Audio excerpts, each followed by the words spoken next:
वालेकुम अस्सलाम। कैसे हैं आप मामिया बस साहब? दुआ है आपकी। अच्छा, आप जापान टोक्यो यूनिवर्सिटी में फॉरेन स्टडीज़ में पढ़ा रहे हैं, प्रोफेसर हैं, तो आप क्या समझते हैं कि वहाँ जो स्टूडेंट हैं वहाँ पर, तो पाकिस्तान की जो उर्दू बोली जाती है वो उसको में कितनी दिलचस्पी रखते हैं वो?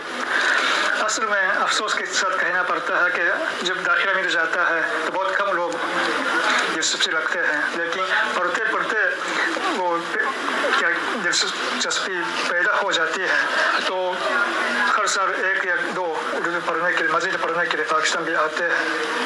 आपने अपनी नौजवानी में किस उम्र में उर्दू बोलना शुरू किया, उर्दू सीखा?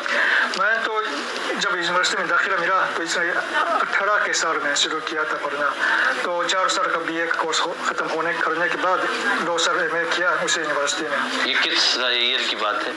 तो 22 की उम्र में MA शुरू किया था। माशाल्लाह। नहीं, ख़त्म किया था तो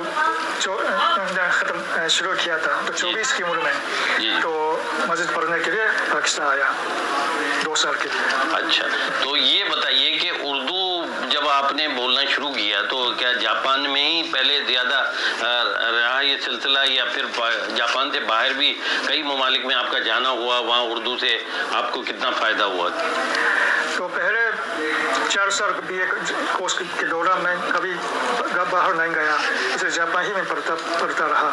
तो इत्तेफाक से MA के दाखिले मिलने के बाद इस्लामाबाद आने का मौका मिल गया 6 महीने के लिए, तो उसी 6 महीने में सुनने का या बोलने का मौका मिल गया था। अच्छा, तो इस्लामाबाद के बाद फिर आप वापस जापान चले गए थे या फिर किसी पाकिस्तान के किसी और शहर में रहे? तो एक काम के लिए 6 महीने इस्लामाबाद में रहा था, तो उसके बाद एक चक्कर लगा कि पूरे पाकिस्तान देखने के बाद एक पाकिस्तान जापान चला गया।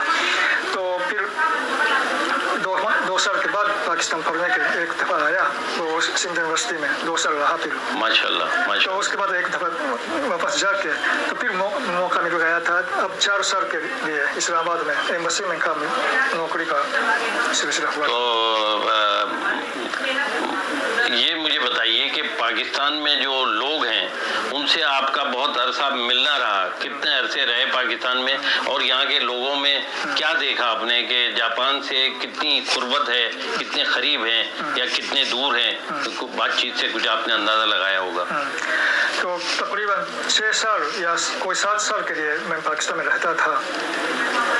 दूसरा तो मैं समझा कि आपस में अभी तक इतनी करीब नहीं है, अफसोस के साथ कहना है कि तो या ये सिफारती पाकिस्तान की सिफारती जो कमज़ोरी है, सिफारतकार जो हैं, और हुकूमत पाकिस्तान ज़्यादा इंटरेस्ट नहीं लेती है, या क्या है? दोनों तरफ से मामला है। बातें करने से पता चल जाता है कि बहुत करीब है, लेकिन वह इस तरह होने तक बहुत दूर, यानी फासला है अभी तक, क्योंकि पाकिस्तान में भी जापान में भी सही मालूमात लेने का बहुत मुश्किल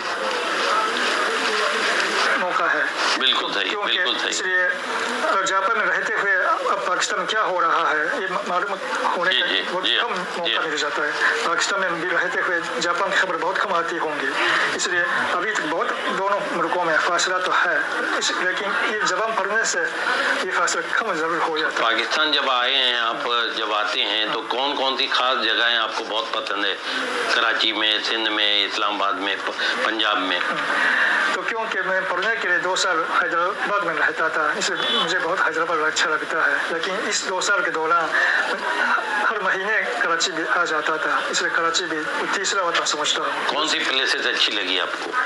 सदर सब कुछ वहाँ मिल जाता है ना। हिस्टोरिक प्लेस है, एलिफेंट स्ट्रीट, सदर and other places you too much like? बहुत बदल गया था ना, लेकिन बहुत माशाल्लाह। सबसे पहले आया था 1988 में, तो अभी कोई 40 साल गुजरे हैं, तो 40 साल बहुत कराची भी बदल गया है। तो उर्दू को आप इंटरनेशनली तौर पे कहाँ देख रहे हैं? उर्दू की तरक्की मज़ीद हुई है पहले के मुकाबले में, या थोड़ा हम पीछे जा रहे हैं? बहुत तरक्की हुई है, लेकिन जापानी भी इस तरह है और उर्दू भी इस तरह बिल्कुल वही है। क्यों? फ़र्क ये है कि उर्दू ज़बान के अल्फाज में जापानी ज़बान की बहुत ही अंग्रेज़ी के अल्फाज शामिल किए गए हैं। ये अच्छी बात है, बुरी बात है, मुझे ये नहीं कह सकता मैं, लेकिन जापानी में भी अब बोले बगैर कुछ नहीं बोल सकते। सिर्फ उर्दू में हिंदी अंग्रेजी के अल्फाज इस्तेमाल किए बगैर अगर बोलें तो क्या बोल सकते हैं आप लोग? अच्छा, ये बताइए मामिया साहब, ये बाहर पाकिस्तान से बाहर और ममालिक में कभी इत्तेफाक हुआ आपका कि उर्दू बोलने का, कोई अटेंड करने का, कोई सेमिनार कॉन्फ्रेंस? तो मैं जा चुका हूँ तो बरतानिया और यूएई या इंडिया, बांग्लादेश वगैरह वगैरह हर जगह पर शोबा उर्दू भी है। वो पाकिस्तानी। अच्छा लगा आपको बहुत बात करते हुए। अच्छा, आखिर में ये बताइए, पाकिस्तानी नौजवानों को क्या पैगाम देंगे आप कि जापान और पाकिस्तान का जो उर्दू का एक जरिया है, सिलसिला है, बहुत करीब है, तो इसके लिए क्या पैगाम देना चाहेंगे नौजवानों को कि जापान आए उर्दू और या जापानी पाकिस्तान आए, तो उस सिलसिले में कुछ बताइए आखिर में। अब हम यूनिवर्सिटी में उर्दू पढ़ा रहे हैं, तो इसलिए अगर आप लोग भी जापान के बारे में जानना चाहें तो ज़रूर जापानी सीख के देखिएगा। जापानी सीखने से जापान के बारे में बहुत ज़्यादा मालूमात हासिल कर सकते हैं। जापान के बारे में भी सही मालूमात हासिल कर सकते हैं। जिस तरह हम या उर्दू पढ़ के पाकिस्तान के बारे में, जनूबी एशिया के बारे में बहुत मालूमात हासिल कर लिए हैं हमने। इस तरह ज़बान सीखने से अब दोनों के फासला बहुत कम हो जाते हैं। ये मेरी तरफ से रहेगा। बहुत शुक्रिया नाज़रीन, हमारे साथ मौजूद थे Tokyo university of foreign studies के प्रोफेसर कनासाकू ममिया। तो आपसे मिलकर बहुत खुशी हुई, बहुत बहुत शुक्रिया। मुझे बहुत खुशी।